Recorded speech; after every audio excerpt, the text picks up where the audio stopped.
हमको राजस्व की भी क्षति हो रही है, हमारे लोगों को भी तकलीफ हो रही है, हमारे लोग जहरीली शराब पी के मर रहे हैं, लोगों का स्वास्थ्य गड़बड़ हो रहा है और ये सरकार अपनी पीठ थपथपाने में लगी है। नीतीश कुमार जी के आप आजकल देख रहे होंगे, कभी एसीएस सिद्धार्थ जी के ऊपर गमला रख दे रहे हैं, कभी विधानसभा में कुछ से कुछ बोल जा रहे हैं, डिमेंशिया के शिकार हैं, इलाज कराने के लिए इंग्लैंड गए थे, उसके बाद आए हैं, उनके बाद भी उनकी मानसिक स्थिति सही नहीं है। और उस माहौल में 2-4-10 लोग हैं सरकार में जो इस सरकार को आगे ले जाने का काम कर रहे हैं और जो यह अराजकता मची हुई है, चाहे वो अंचल में, ब्लॉक में, थानों में, यह अराजकता इसलिए मची हुई है कि जो लोगों की पोस्टिंग यहां हो रही है वो बिना लिए दिए पोस्टिंग नहीं हो रही है, और जो ले देकर आएगा तो आप समझ सकते हैं कि उसका ये ध्येय होगा कि सबसे पहले लूट लो, जो हम देकर आए हैं उतना तो तहसील ले आम जनता से, उसके बाद देखा जाएगा। यह सरकार की नीयत है। अंचल में लोग दौड़ रहे हैं 6-6 महीने, साल भर से सर्वे के नाम पर खाता प्लॉट जानबूझकर गलती कर दिया जा रहा है और किसानों को 6-6 महीना, साल भर जो पैसा दे रहा है उसका काम हो रहा है, जो पैसा नहीं दे रहा है वो दौड़ते दौड़ते मर जा रहा है। यह स्थिति है इस सरकार की। थानों में जाइए, आप पिटा कर गए हैं, आपका माथा फटा हुआ है, इंजरी है, केस लेगा, लेकिन उसके साथ ही आपके विपक्ष वाले को भी बोलेगा कि एक केस ठोको ताकि दोनों तरफ से लेने के लिए बनेगा। अभी हमारे हसौली के पंचायत के मुखिया हैं वीरेंद्र यादव जी, उनके 2 बेटे बैंक में मैनेजर हैं और उसका एक साथी इस शहर में डाब लेने गया था, डाब वाले ने कटार से मारा, उसका गर्दन बच गया, उंगली कट गया, एक व्यक्ति का हाथ टूट गया और थानेदार को देखिए, थानेदार ने उनका केस लिया, उस व्यक्ति को लेकर आया थाने और फिर उसी से एफआईआर, उससे भी एफआईआर करवा दिया। और एफआईआर ही नहीं करवाया, छेड़खानी का भी, रंगदारी का भी एफआईआर करवाया और वो आदमी को थाने से छोड़ दिया। आप ये सोच लीजिए कि यह अराजकता मची हुई है, कहाँ जाएंगे हम लोग, क्या होगा। तो इस हालात में जिस प्रकार से शिक्षा की व्यवस्था को ध्वस्त किया गया, आप यह देखते होंगे, रोजगार मिला हमारे बहुत सारे भाइयों को, 1.5 1500 रुपया देके इन लोगों को बहाल किया गया, लेकिन बहाली किसके जिम्मे दी गई?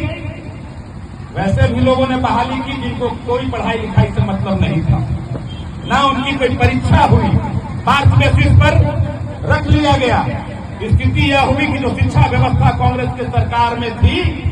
सुदृढ़ थी, उस शिक्षा व्यवस्था को नीतीश कुमार की सरकार ने ध्वस्त कर दिया।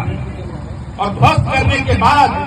जब आप पढ़ेंगे ही नहीं तो रोजगार की बात कहां से? आप भी मर रहे हैं। सारा हमारा जो धन है वो या तो झारखंड जा रहा है, न तो यूपी जा रहा है, हमको राजस्व की भी क्षति हो रही है, हमारे लोगों को भी तकलीफ हो रही है, हमारे लोग जहरीली शराब पी के मर रहे हैं, लोगों का स्वास्थ्य गड़बड़ हो रहा है और यह सरकार अपनी पीठ थपथपाने में लगी है।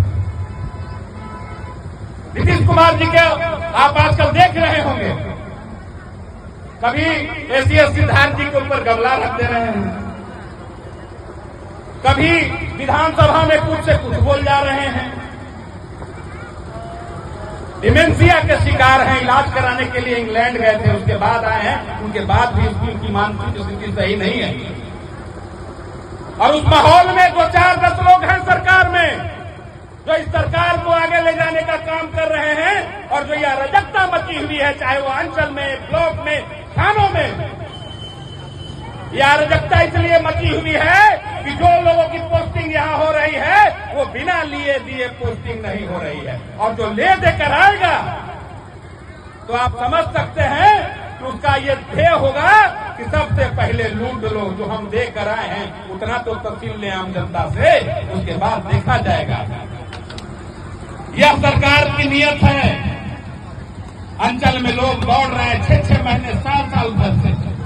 सर्वे के नाम पर खाता प्लॉट जानबूझकर गलती बेइज्जती कर दिया जा रहा है और किसानों को 6-6 महीना 7 तक जो पैसा दे रहा है उसका काम हो रहा है, जो पैसा नहीं दे रहा है वो दौड़ते दौड़ते मर जा रहा है। यह स्थिति है इस सरकार की। थानों में जाइए, आप पिटा कर गए हैं, आपका माथा फटा हुआ है, इंजरी है, केस लेगा, लेकिन उसके साथ ही आपके विपक्ष वाले को भी बोलेगा कि एक केस ठोको, एक केस ठोको, ताकि दोनों तरफ से लेने के लिए बनेगा। अभी हमारे हसौली के पंचायत के मुखिया हैं वीरेंद्र यादव जी, उनके दो बेटे बैंक में मैनेजर हैं और उसका एक साथी इस शहर में डाब लेने गया था, डाब वाले ने कटार से मारा, उसका गर्दन बच गया, उंगली कट गया, एक व्यक्ति का हाथ टूट गया और थानेदार को देखिए, थानेदार ने उनका केस लिया, उस व्यक्ति को लेकर आया थाने और फिर उसी से एफआईआर, उससे भी एफआईआर करवा दिया। और एफआईआर ही नहीं करवाया, छेड़खानी का भी, रंगदारी का भी एफआईआर करवाया और वो आदमी को थाने से छोड़ दिया। आप ये सोच लीजिए कि यह अराजकता मची हुई है, कहाँ जाएंगे हम लोग, क्या होगा। तो इस हालात में जिस प्रकार से शिक्षा की व्यवस्था को ध्वस्त किया गया, आप यह देखते होंगे, रोजगार मिला हमारे बहुत सारे भाइयों को, 1.5 1500 रुपया देके इन लोगों को बहाल किया गया, लेकिन बहाली किसके जिम्मे दी गई? वैसे भी लोगों ने बहाली की जिनको कोई पढ़ाई लिखाई से मतलब नहीं था,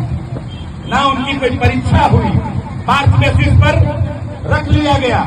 स्थिति यह हुई कि जो शिक्षा व्यवस्था कांग्रेस की सरकार में थी, सुदृढ़ थी, उस शिक्षा व्यवस्था को नीतीश कुमार की सरकार ने ध्वस्त कर दिया। और ध्वस्त करने के बाद जब आप पढ़ेंगे ही नहीं तो रोजगार की बात कहां से करेंगे? आपके जो छात्र हैं वो कोटा जा रहे हैं, दिल्ली जा रहे हैं, बंगलोर जा रहे हैं,